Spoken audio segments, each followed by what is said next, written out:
So you've just purchased one of the drive-away awning kits that we sell at Vanstyle, and you're thinking to yourself, how am I going to attach this to my van? We offer a couple different options for you. So behind me is the Vamoose Awning-Rail.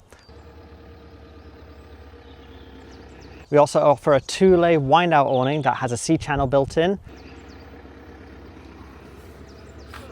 And finally, we have a C-rail that you mount directly to the roof of your van, and that's nice and hidden. When it comes to actual attachment, what you do, once the drive-away awning is actually up and constructed, you pull alongside and very gently feed it in as you go. It's best to do it slowly. However, we do offer a drive-away awning kit that makes this whole process a lot easier. So our connection kit bundle that we sell at Vanstyle includes a Kador strip. Now this we have found to be a really convenient way to attach your van when you've returned to your plot. All you have to do is line it up, get the bead in, and slide it in here, and then you just feed it all the way in,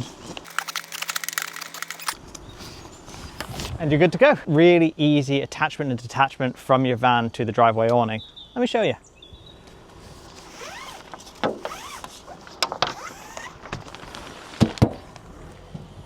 So yeah, as you can see, van goes, you can stay, that stays, happy days.